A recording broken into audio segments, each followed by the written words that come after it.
what's going on. You know what's going down. You know what's going down. All right. Yeah! That's what I'm talking about. One thing I know is this. Welcome, everybody. But, man, it feels like we are in a downward slide a little bit, a lot. If we don't do it soon, we're not going to do it at all. Welcome to CLTFC Fan TV for the fans, by the fans. But I'll tell you one thing. I'm still ready to go. Let's go. So, to my right is Lee, Brian, and Jorge, a.k.a. Top Ben 90, and Brian Maurer coming out of the triangle. And my partner in some crime at some point, not yet, or maybe in the past. Welcome. That was a lot of energy. I know, man. I'm just trying to bring. I just feel. I feel like an overall sadness amongst the fan group. I'm trying to empathize with the fans. Be like, all right, that's it. I think everybody's just tired, and it's been a long season. What's up, Liam? Yes, you are the first. Let's go.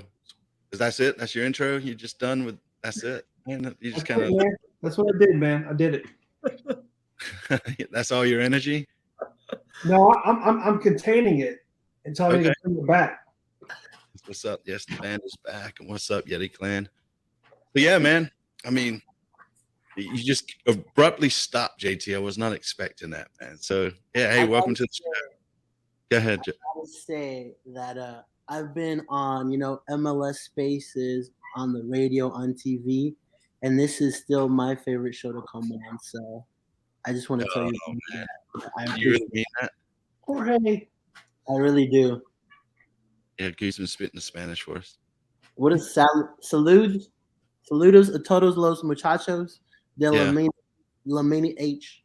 What does that mean? It means salud todos los muchachos de la Mina H. Get out of here. Don't even speak. Hello, all my friends. To all my friends. Anyway, so tonight we got a little bit to talk about, right? Adam has been kind enough again to have a giveaway for us tonight. Dealer's choice, basically. So anything in his portfolio, I believe that you can have, and to enter that, it is #FanTV in the chat. That will get you entered in tonight's drawing. So let's just jump into it. Orlando, Brian, man, what happened? I think they just had a slow start. I think they just didn't come out of the gate like we would expect them to. And we walked into halftime 0-0, and we just kind of seemed behind it a little bit. We had a really deep, it seemed like we were playing really deep. I had kind of a low block, a lot of it. Vargas especially, I think maybe because of previous times when he's gotten minutes, he's kind of gotten burned on the left. He kind of was it seemed like he was dropping really deep, especially. But the whole line really in the midfield was playing super deep. And I think we just kind of played on the back foot from that, and then just had a hard time getting the energy going and getting the wheels turning to actually come out and take a lead or anything like that, which was what we as fans expect of this team at home. Yeah. And But coming off the win, yeah. Okay, I mean, Yeah. a lot of people speculate, Yeah, it was the But at the biggest same win. time,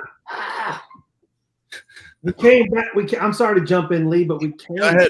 The energy. We came back, and then Kalina, who'd been just showing up all night, King Kalina, showing up all night, and he had the one shot on him. He blocked, not the one shot, but he blocked that shot, and it went straight back to the guy from Orlando FC, right back to his foot. Now, granted, someone could have been there to block it, but he. Like that, and then straight back to me, put it in. That's it. That's the game. 3 points, you're out. We should never been in that position, though. I mean, again, Walks. Well, help me understand that, because I'm the newbie fan of all this stuff. So help me understand that. Yeah, I mean, Walks was he could have just stepped in front of the ball. He could have done anything with the ball other than what he did with it, which was nothing. And then that's what made the breakthrough, right? And at the end of the day, that goal lands on him. He came out on Twitter, right, and apologized and that kind of stuff, and said, "All right, we'll pick this back up." But And just adding to what Brian said about the low energy, I just think, in my opinion, when you're playing a home game, you cannot start 3 center defensive midfielders. I mean, we started with I know that when you have an 11 that wins, you want to repeat it. But at the same time, I mean, you have Jones, you have Brant, and you have Quinn. None of these guys are really known for their, creative abilities, right? So, in my opinion, you have to throw in a guy like Jordi Alcivar, or you have to throw in a guy like Chris Hagar in there to mix it up a little bit. And so you saw that, especially in that first half, where we just lacked creativity. Yeah, 100%. I mean, and that was the same thing first half of the New York game, right? We were outplayed most of that half, if not all of it, really, in my opinion. Does that go back to the same thing that I've been saying? Is the whole by the end of the season they'll finally have a lineup they can figure out. So it's like, okay, let's try this. Let's try this. Let's try this. Let's try this. I mean, Jorge, do you feel like they've gotten to a point that Latanzio actually knows? He's like, listen, this is definitely the midfield. Barring injury, this is definitely the defensive backs. And then I'm always messing around with the top 4, whatever. In my opinion, to that point, I think, in my opinion, there's players that he's not going to bench, right? In my opinion, he's not going to bench Brant. He's not going to bench Swiderski. He's not going to bench Kalina, right? And then after that, then it gets – I would probably add Anton Walks to that list. Mm-hmm. Right? He won't bench. That he won't bench. Mm-hmm. Then after that, things can change, You can see Quinn, Jones, McNeil in that midfield on the wings. You may see Reyna. You may see Yazviak. You may see Shinyashiki, right? You may see Gaines. And then left back, I think Fuchs is winning the pulse over Mora, but in my opinion, Mora has been consistent. So, those would be the 4 players I would say, like, you'd always see. Then some positions are up for change, with some players having an edge over others. Yeah.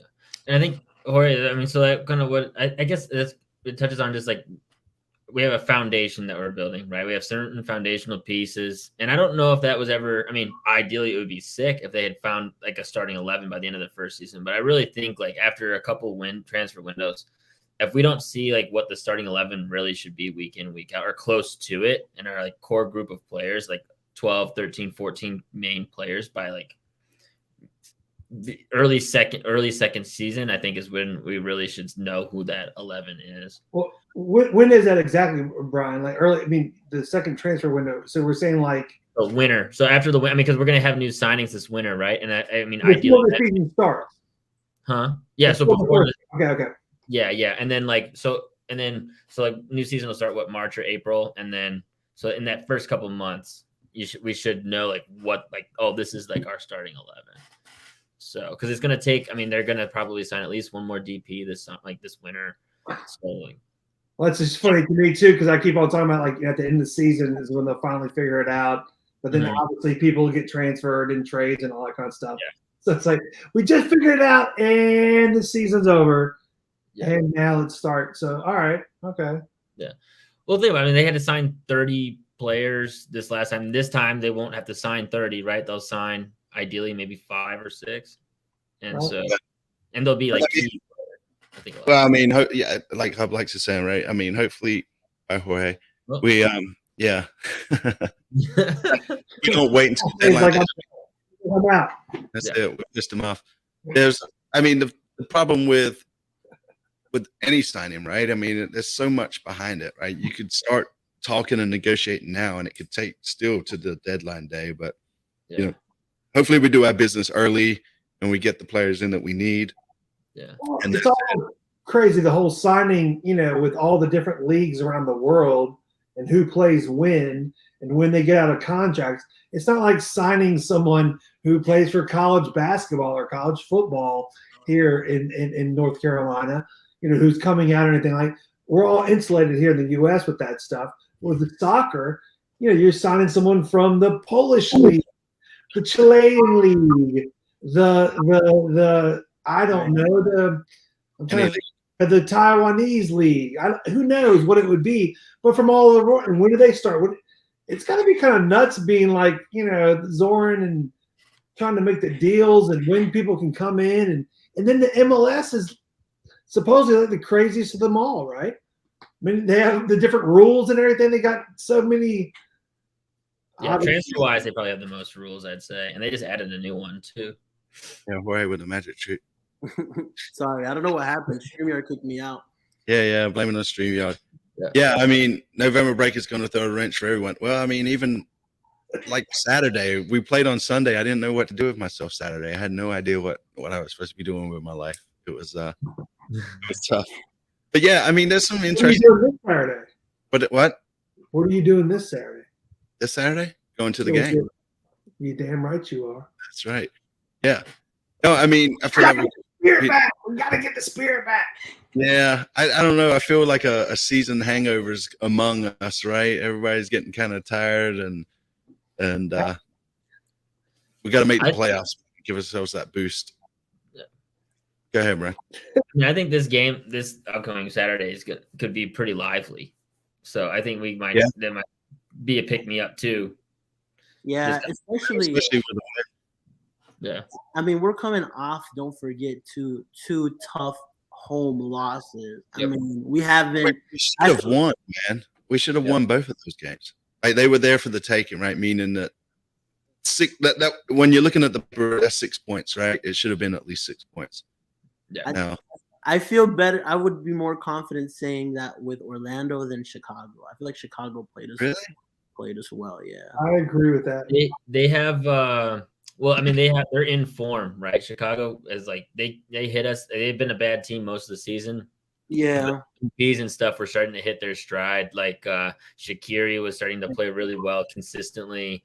I think Casper just played us off the field a little bit. But yeah, I think Orlando was a lot more on how poorly we came out and played than necessarily them playing us off. I mean, I wouldn't say we got played off the field against Chicago, but they definitely had a lot of moments that were like they were just better than us. Agreed.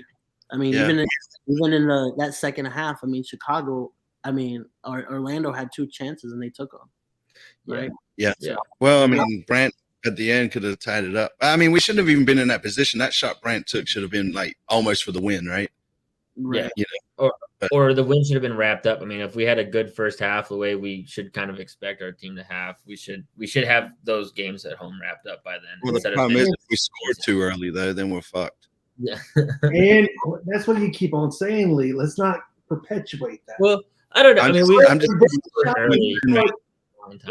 If this is the top of the goal and Brandt's shot barely missed the top bin 90 up here and then hit over here, and it rattled the net, and enough, probably, I don't know, 10 people, 50 people in the supporters section, at least 10 people threw their beers. Yeah. You saw it from the angle. Everyone's like, yeah, but you saw that net pop. It's like, hell yeah, this is insane. And it was like, nah. It was top bin 95, and he forgot to subtract the 5. Yeah. He's a UNC Charlotte grad. He doesn't know better. So let's talk about the Toronto game, man. Brian, I know you had a bunch of stats and stuff last night and didn't get to use them, man. So go ahead and use them tonight. I put you on the spot. Yeah, well, I mean, I'd say the main stat is just that they have 2 DP wingers, right? They're 2 Italian wingers that are both capable of scoring like a decent amount of goals. Their offense is lethal, but they also give up a lot of goals. They've given up like 2 or 3 goals like a game on average almost since they've joined. I mean, they had, I think, the clean sheet against us and then a 0-0 draw against New England, I think, right after that. But since then, it's been like a lot. There's like a 3-4 score line. There's a 3-2 in there. Like I mean, their one loss was pretty bad. I think they gave up 2 or 3 goals. So like, I mean, they give up goals too, which is why I think this game's going to be exciting. I think their defense is rough, and we're going to be at home. And as long as we come out aggressive, it should be a really exciting game, and we should definitely be able to put goals in. It's just whether or not we can keep out a couple. But Kalina tends to show out at home games, and so I feel like he could also make a couple clutch saves. Yeah. I think it's going to be exciting. I think it's going to be a really exciting game. It's going to be intense because I think the crowd's probably, nervous at this point. It's been 2 losses in a row at home, which is something we haven't been really, it's the first time we've ever had that, right? It's the first time for everything. Yeah, I mean, damn it. There is. Hopefully, go ahead, Jorge. You was going to say something. Yeah, I was gonna say too. I'd really love to see Reyna on that left wing over Vargas this weekend. I feel like he's a little bit more composed on the ball. I mean, you've seen his ability to shoot too. Like everybody raves Vargas, but like some of the goals that Reyna has scored this season have been phenomenal. And I think I definitely want to see him start this weekend on that left wing. And as long as it doesn't rain and he scores in the first 30 seconds, we should be good. That's what I'm saying. Anything after 4 minutes, we're good, man. Yeah. Right? It's that first 4 minutes. It's Oh, you said that too, Lee. You said that every time, even on the away games, like, oh no, he scored. I just don't want it to become a thing. I don't want it to become a thing. Well, I mean, it is a thing. That's why I keep repeating it. Well, I understand. You know, if we wasn't leaking goals after we scored before 4 minutes, all right, fine. All right. Hold on. Well, to balance the scales for JT a little bit, I mean, we've scored 9 goals in the first 15 minutes of games overall. So it's just the 2 that we scored that quickly. So I mean, we still have scoring goals early for the most part. Sets us up for success. That's right. How about Gaines though, man? With credit due to Gaines. Yeah. You know, he played really well. Definitely man of the match in my opinion. You know, and he's starting to come. I think he's starting to get it here in Charlotte and starting to gel with the team a little bit, right? And understands his role. Great header. I think for this game that would be my front 3: Reyna, Swiderski, and Gaines. I'd really love to see that 3 for this weekend, especially because I mean we need the win. At the end of the day, like it doesn't matter if it's 90-minute own goal, Charlotte win. I mean the 3 points. Yeah, I mean we really need, if we don't win this weekend, we're definitely out of the playoffs in my opinion, man. Like we're riding on Lady Luck right now, and you know this is the last time that she could screw us over, I guess. So right. Don't say knock on wood saying shit like that. Don't say that. Listen, we need this win. Man. And right, if we lose, which we hopefully will not, if we do not get at least 1 point, so be it. But my gosh, the season's not over, and it might be a 2% chance to make the playoffs.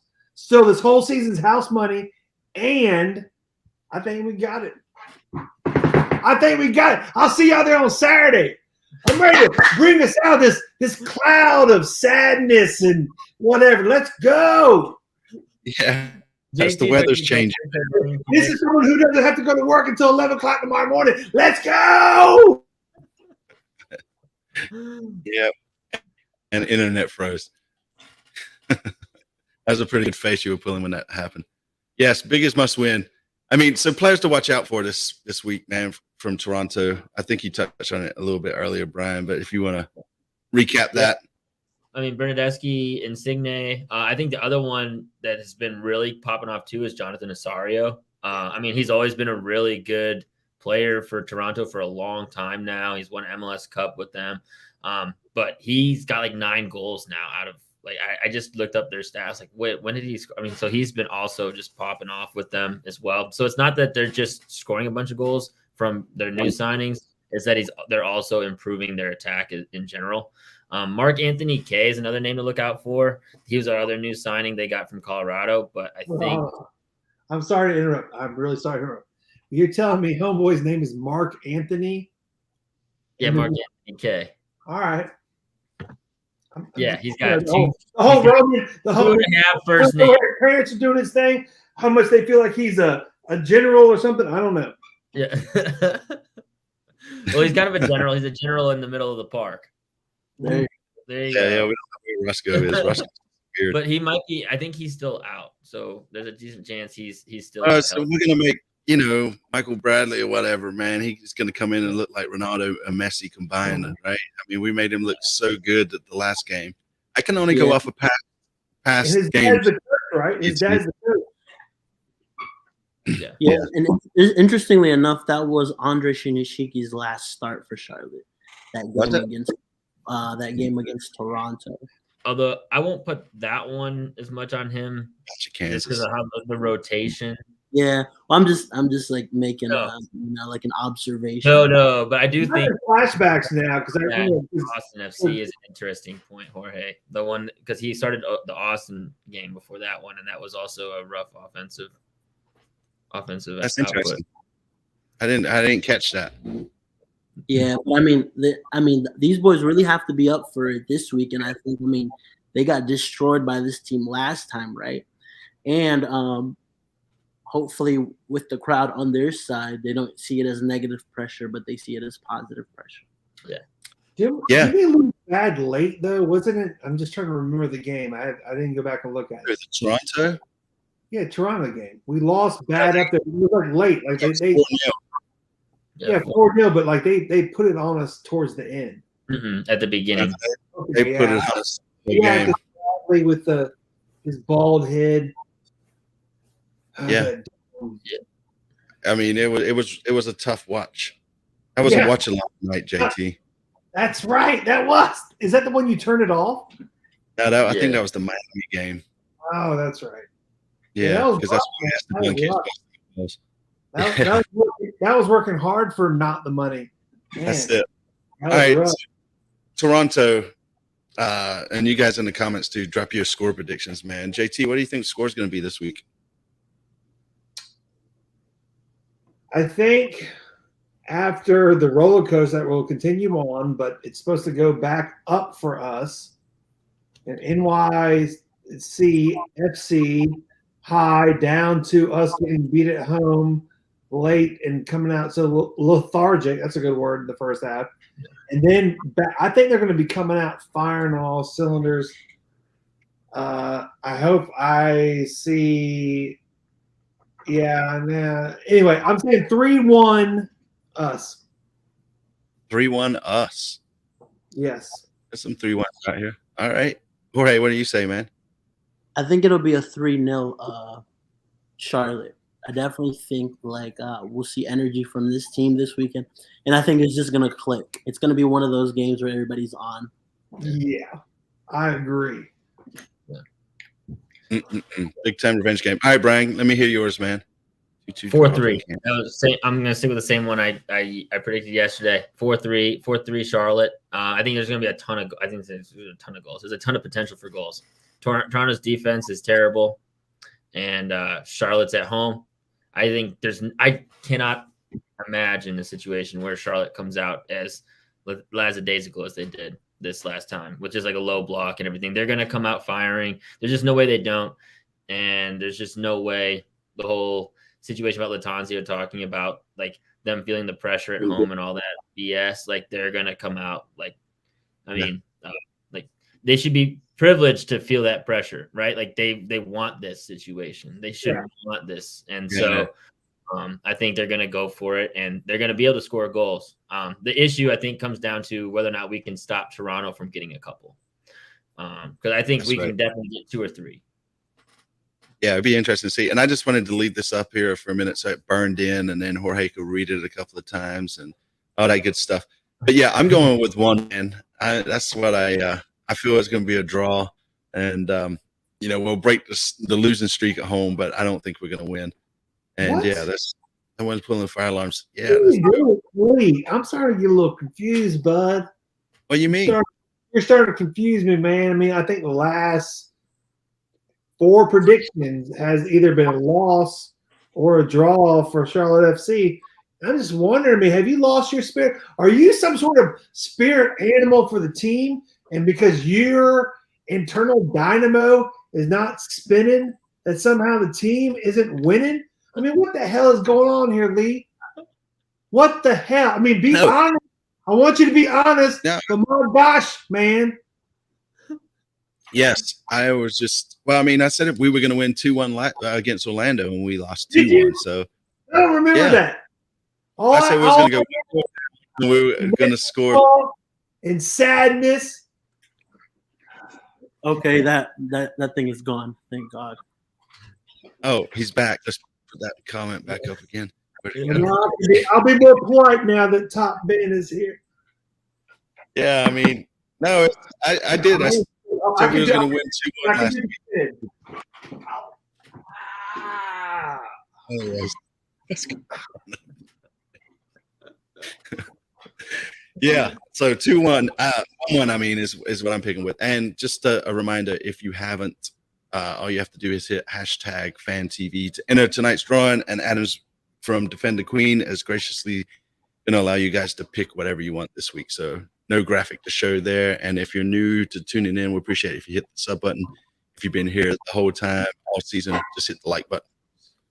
And so player news, right? Andre's got his new contract supposedly. I mean, it hasn't been officially announced by the club, but you know, a lot of leaks online for sure. For how long? You know what? I don't know if we know yet. Jorge, do you guys know anything about it other than apparently he's got a new contract? Not too much information on it just yet. I mean, I would guess probably a 2 or 3 year contract with an option. If it was, I mean, that would seem to me the most reasonable thing. What'd you say? I mean, the rumors are multi-year contracts. So anywhere in that 2 to 4 year range is probably likely. Does anyone? Here's a good question: if you're young enough, does anyone do long-term contracts in MLS? Because you figure if you're young enough, you will become good enough, maybe, and you would never want to lock yourself into something. So, in other words, a long contract in MLS is like 5 years, not 10, not 12. Yeah. That you hear about in other sports. Yeah. Nope.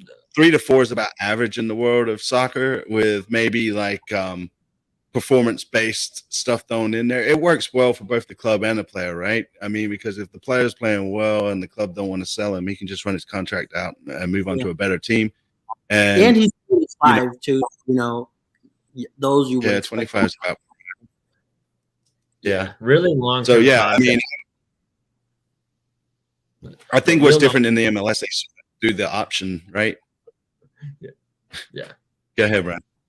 No, I was just saying real long-term contracts are like an American thing. I feel like when you see baseball and NFL and stuff getting like those like 8 or 10 year deals, like it's pretty uncommon in most other sports around the world. But like that happens in baseball and NFL and stuff. Thank you, Brian. I mean, that's a new thing me learning with soccer. Yeah, and I mean, the one thing I don't think we see in Europe, at least, right, is the options that they put, right? The 1 or 2 year options that they throw in there, which seems to be a big deal in the MLS, right? So I wouldn't be surprised if you can see Andre with an option. What are you saying? I think we do. I think Casemiro for Man U was like 3-4 years and with an option year as well. I don't remember if I remember seeing many option years. It's not very common, at least. Maybe in La Liga is where I've seen it the most. Then. Yeah. So. Well, Anyways, MLS also report their contracts and deals. I feel like better in MLS than a lot of other leagues too. I think that might be part of it. Like it seems like a lot of MLS stuff is like public information, whereas I think a lot of other leagues like keep that information under wraps a little bit tighter.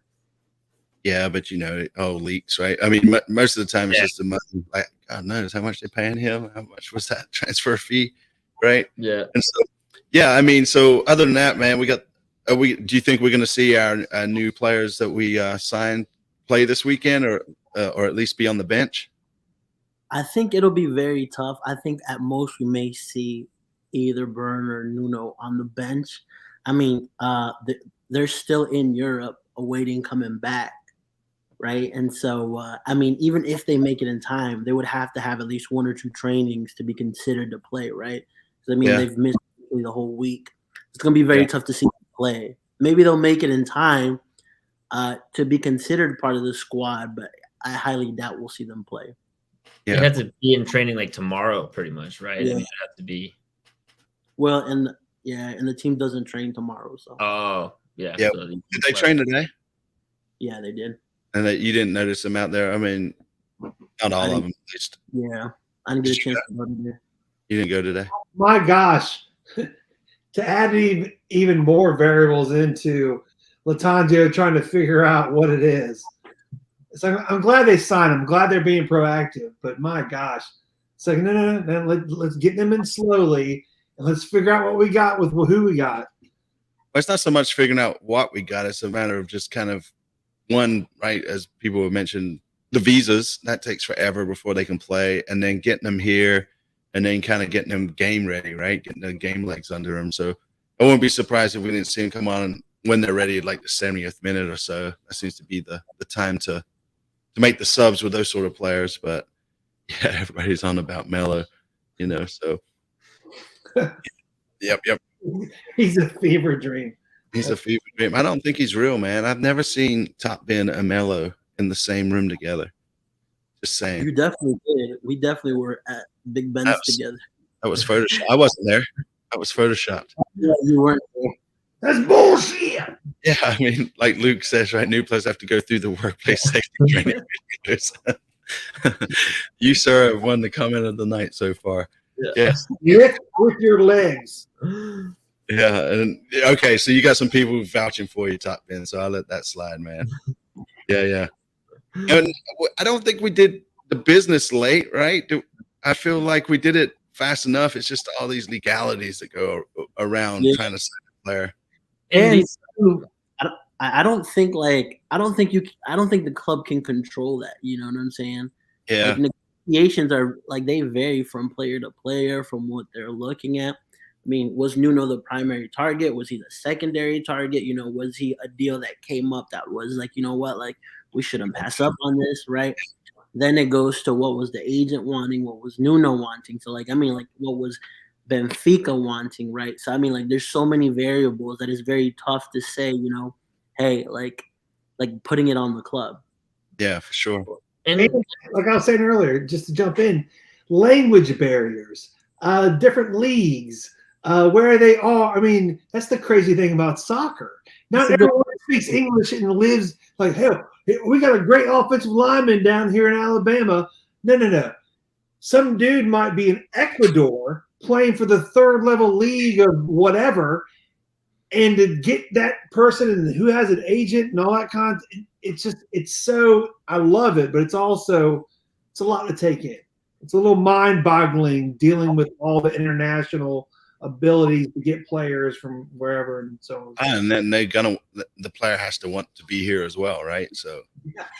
And I think for the most part, the summer window in MLS, at least the way it's utilized, especially when they're signing international players from abroad, your target for those players is not necessarily how they finish that season. It's how they adapt to the team to really give yourself a boost and a full roster for the next season, and that upgrade for the roster for the following year. Austin FC is the really great recent example with Driussi coming in the summer, and then he's now hit the ground running for a full season. I mean, the summer window can be used to fill in some blanks to really make a better run at it. If you're like LAFC, who've already got a really established team, and then they just decided to add a ton of more pieces just for fun. They just bought the whole thing, right? Basically, is what they did. Yeah, right. But I think Charlotte's in obviously quite a different situation where they're still building out a roster, and so the pieces they added this summer weren't just to try to make a playoff run this year. I think they were going to try to make a playoff run, or whoever they had on the roster to try to see if that could happen. And that was going to come down to the players they already have. The new players are to include them in the roster, maybe get their feet wet a little bit now, but really these are the guys that are going to help add an upgrade in multiple positions in the future and next year. Yeah. Anything else on the players we want to touch on before we go to open discussion? Lee, I'm sorry. But I got to say, Ryan dropping the knowledge. And if you look at his handle, BAM, I was like, bam! That's my initials, man. Ryan, you were just dropping great knowledge. You were just throwing it out. Stuff out way deeper than I know. And thank you for your work and your conviction, because that was, bam! Really good, man. That was good stuff. Yeah. Anything else that we want to touch on about the squad before we move on to open discussion? I think we should touch a little bit on the territorial rights that came out. Oh, you're talking about with the MLS sort of thing, the new academy stuff? Yeah, go ahead. Fire it off. Yeah, the academy stuff. Go ahead, Top Ben. I was going to let Brian touch on it. All right. Okay. Go ahead, Brian. So So they pretty much made so essentially the rule for territories when it comes to the academies is pretty much whatever region you have, you get all the players in that region. So for Charlotte, their region I think is all of North Carolina and South Carolina. Essentially, with the old rules, it was any other team that wanted a player from North Carolina or South Carolina would have to like pretty much ask Charlotte to give up their rights to those players because Charlotte, based on region, would have all the rights for all the kids in those regions, which is kind of an issue because there's tons. Like, I mean, there's like hundreds of thousands of kids in all these regions, and most of these teams are fielding right like 15, 20 players, even at the academy level. So like a ton of kids are going to miss out on opportunity. So what they did is they changed it to now each region you can only keep up to 45 players under rights, like under like protected rights, similar to like a discovery list or the other lists they have that are kind of confusing. But you can keep 45 kids under your list that are protected, and other clubs from other regions can't try to sign them. And then you can keep, and those 45 are players in your academy. So essentially, it'll be most of the like in Charlotte's case, it'll be all like pretty much all their U17 kids, most of their U15 kids, and some of their U14 kids, most likely. And then they also can protect another 9 players on top of that that aren't involved in their academy. And so it's a total of 54. Then after that, the rest is free game. So what'll happen, I think, long term is it'll give kids a lot more opportunity to advocate for themselves. If they're not being interested in one region by that local club, they'll be able to shop themselves around and see if they can not get picked up, if they can get picked up by a team in another region. And then also it's going to put a lot more pressure on youth academy development programs to really do a good job of scouting both their region so that they don't like give up a really talented young kid to another region, because that would be devastating, I think. I mean, because you'll see that down the road and it'll pay dividends. And it'll also be important for those scouting departments to then also be good, not just in your region, but nationally, because you're going to be able to pick up players throughout other regions that other teams are going to miss. And so It's going to really put a lot more pressure on youth academies and scouting development programs to really be top notch in the future. Yeah. Great insight again. Bam! All day on that one. So, but as far as the to have the first cut at all the kids, yeah, is it really just North and South Carolina, and that's the way they break it up. Like, okay, you're the team in LA would have what, I don't know, half of Southern California. No, so is there really literally a map like you can't touch? It's more like, so in regions like North Carolina, like there's less people, the region's gonna be broader. So like Salt Lake, Real Salt Lake has all of Utah and then all of Arizona, because those areas have like just way fewer people per capita. So then you have, but then you have like LA and New York, where there's like 10 millions of people per mile, and so you have a completely different scenario. So I think in those regions it's more like 75 to 125 miles like in diameter. I think they measure it from the stadium specifically, so whatever their facilities are, they just do a diameter of that. And then but in like regions where like North Carolina, South Carolina, a little bit smaller populations, and so that's why it's states in those situations. MLS and their damn rules, man. I wonder what the line is on the Appalachian Mountains between Tennessee and North Carolina, between Nashville and us. Like old school with muskets. Yeah. Hey, that's my player, man. Come on now. Yeah. You ain't getting my player. You better get off that damn mountain. I think there's been issues like that in like Little League baseball and stuff, actually, before they've had border issues like that. We'll see.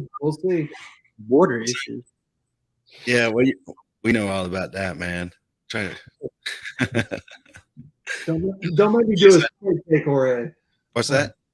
I was telling Jorge, don't make me spit. When he said border issues at the perfect time. Comedy's all about timing. Yeah. I'm gonna spit my beer sip out on my computer.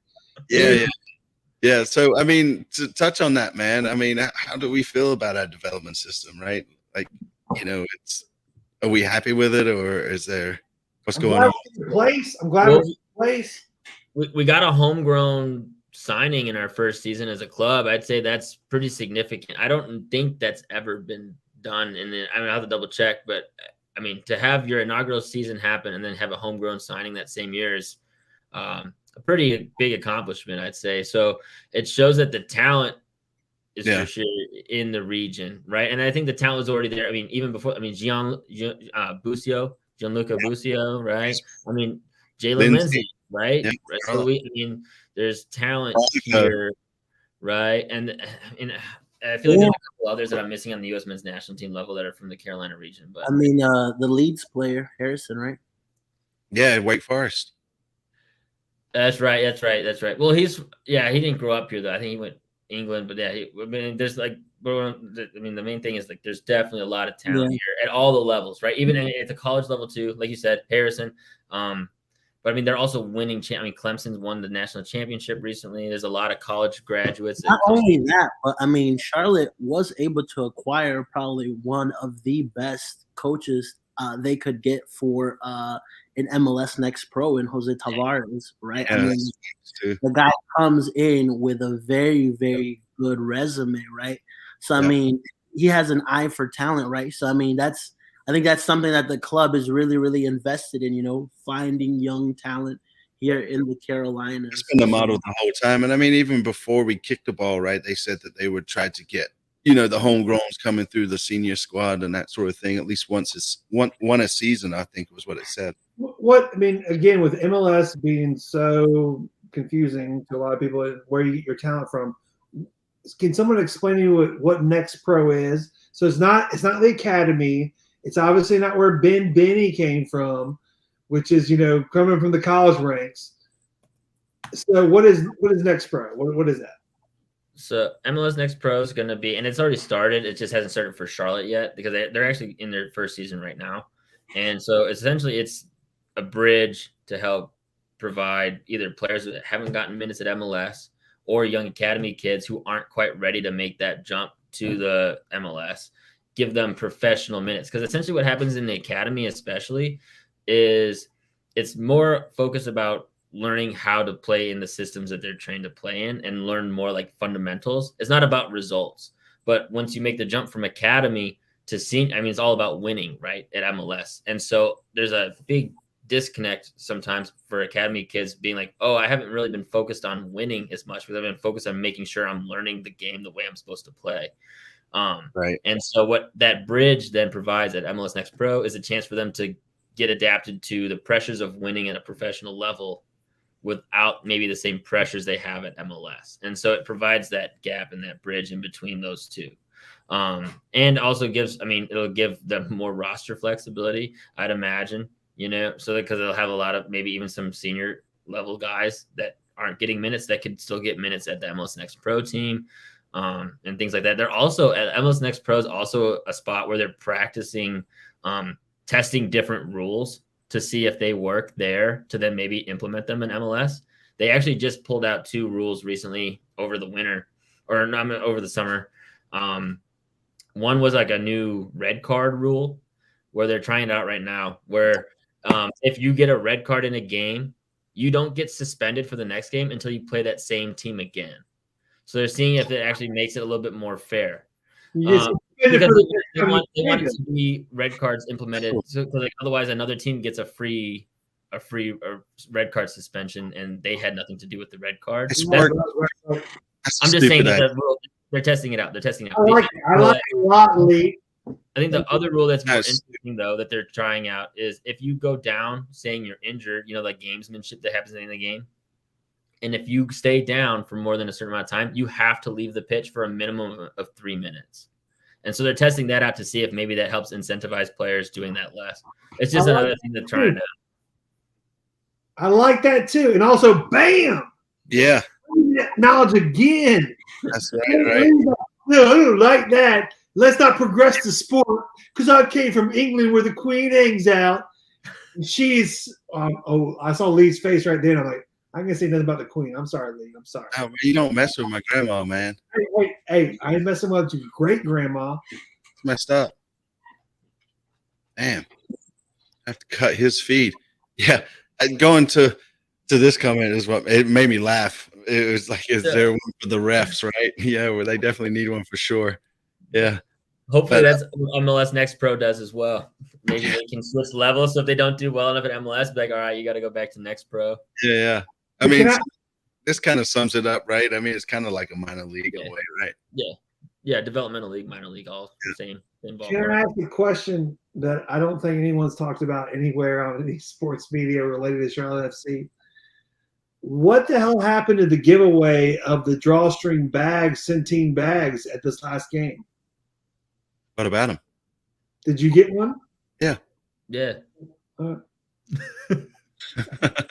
The question is, what happened to you? yeah, I don't know. I guess I didn't see anyone with anyone on or any on. So He was clearly not one of the first 10,000. Yeah. No, I apparently, don't know. I guess I got there a little late, but I guess yeah. I didn't see it. Yeah. So some of the questions that were popped up and I marked them right. So, is there any financial gains of making the playoffs in MLS? Well, I mean, I would say ticket sales for sure, right? I don't know anything specific. I mean, obviously, there's more than just a regular season. Yeah, these coaches get bonuses. Everyone gets bonuses. That's standard practice. Yeah. So you make more money, more you get in whatever levels, and obviously, Tepper and the stadium and the people who work there get to work there again because we can spend the money on the beer and all that stuff. Yeah, for sure.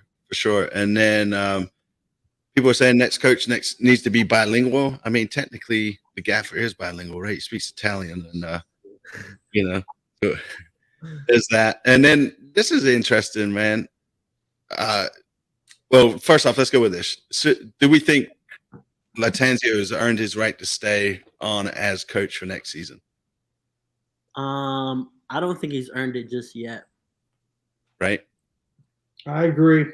It comes down to two things, right? If they get if he makes playoffs, right, you definitely have to consider him for coach for next. He has to be up there. If he doesn't, right, how did we finish the season? How close were we? How well did the team play these last 7 games? Yeah. And then it comes down to if you can get an experienced coach that has a proven track record that can slot into this team, I would say yes. But don't give me this guy has potential. We found him under a rock playing in the 4th division of Uruguay.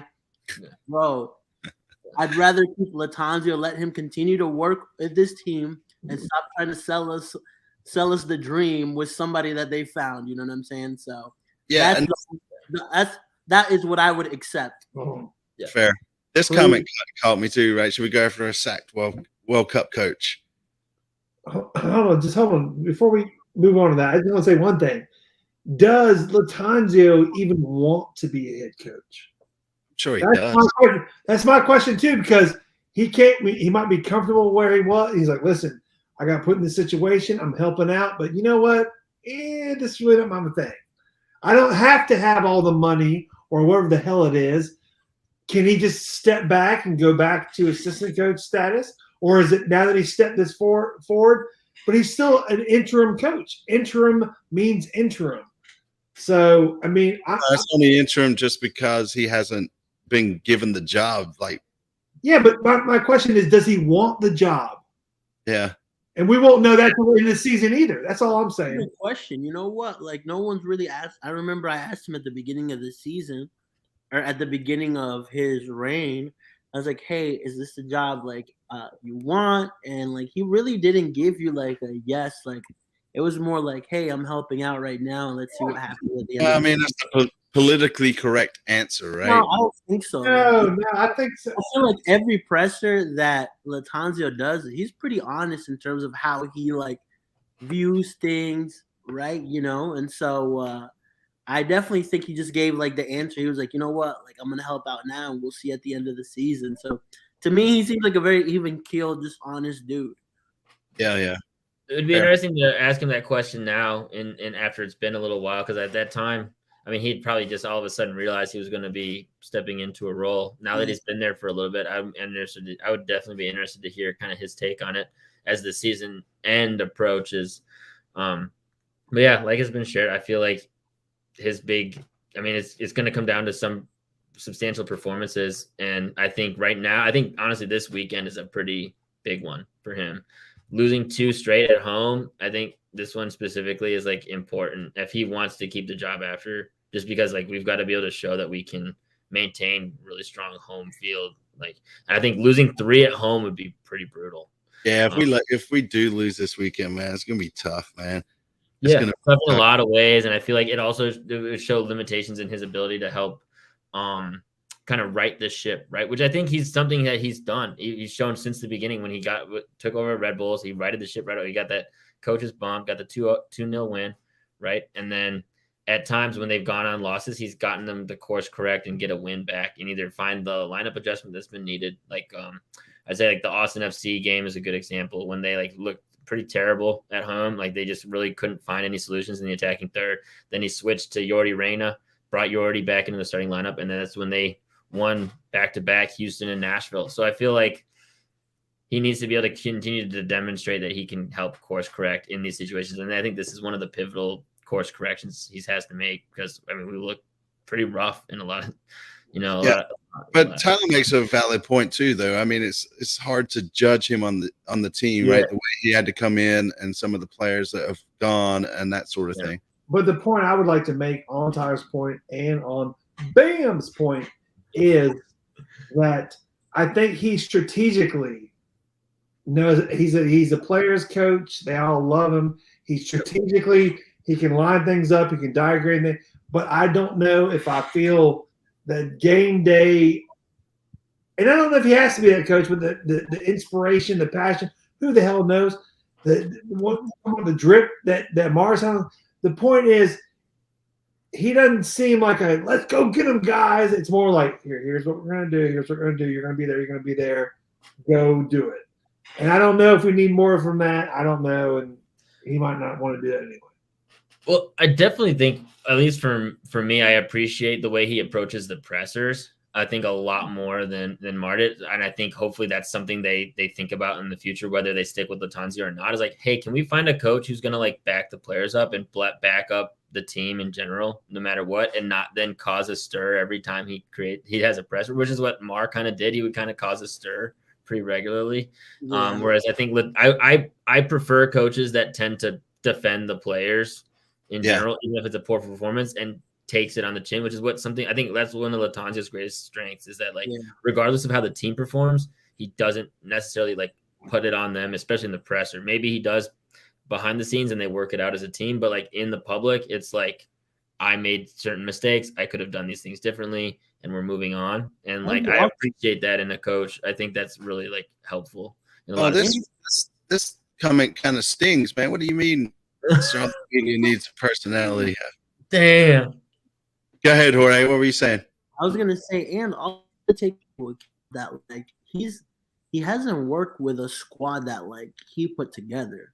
Yeah, you know what I'm saying? Like, I mean, he inherited this squad from Miguel. Sure, he had his opinions, but at the end of the day, he inherited the squad, and it's a very limited squad. I mean, the most damning thing that you could tell was the difference between us and LAFC, right? You know, so I mean, like, as much as we're saying like we could have easily right now have just been second to last or last in the East because everything could have gone south, right? You know, but he's maintained us within those playoff slots, even though it seems unlikely now. You know, he was able to stir the ship in some way. So I mean, I think that's something that you have to give him credit as well. I think these next games too will determine how good of a tactician he can also be. Yeah. Damn right. Damn right. I mean, you know. Let me just jump in real quick. How soon we forget inaugural season and our head coach got let go in the middle of the season. It happens all the time. Inaugural season, first time the club was ever in the clubs you like, Lee, were like started in 1889 and shit. Okay, where like golf balls were made of leather. What are you talking about? And Tottenham was still changing their coach pretty much every season back then too. Are you serious? You tell me that plenty of teams in their first season ever change their coach during the season. You kind of went off on a tangent, and I wasn't going to stop you. I'm just saying, like, managers come and go. It's a cutthroat business, man. The first season. Well, I mean, It's bullshit. yes. Yeah. Anyways, so we're wrapping this up, man. So if you haven't hit hashtag FanTV in the chat if you want to get entered in the giveaway, and we'll do that. We'll give you guys about 2 minutes. And then this was an interesting question that came in. Basically, it was asking which players do we feel comfortable giving up to St. Louis when they entered the expansion draft. Ooh. Was a good one. Question. Good Yeah, it's a great question. Yeah, I mean, none. That's my answer, right? I don't feel comfortable giving them anybody. Don't give him Ben Bender. Well, I don't think you can give up Generation Adidas. I don't think they're added to the list. Generation Right. Adidas and homegrowns, I don't think get added. And the only reason I'm saying Ben Bender, besides him being our first draft pick and all that stuff, I guess one that you would have to protect. love Ben Benny. I love Ben Benny. And we need to draw, because when the ladies want to come see soccer, guess who else is going to be there? Everyone else. Yeah. I mean, that's funny. Do we even have enough players to give away? We're stretching it thin, that's for sure. And yeah, like a dig at St. Louis. Yeah, as long as you guys got the app, right? That's all that matters. Yeah, They're all app, because But anyway, so yeah, if you're new to the show, we appreciate it if you hit the sub button for us, and if you're a longtime listener, hit the like button. And yeah, man. So hashtag FanTV, one last chance, and then we're gonna do the giveaway. 1 second here. Let me get this set up. Get it set up. Yep. It's rigged, y'all. It's rigged. Rigged. You ready? Let's see who wins. Here we go. Oh, I'm sorry.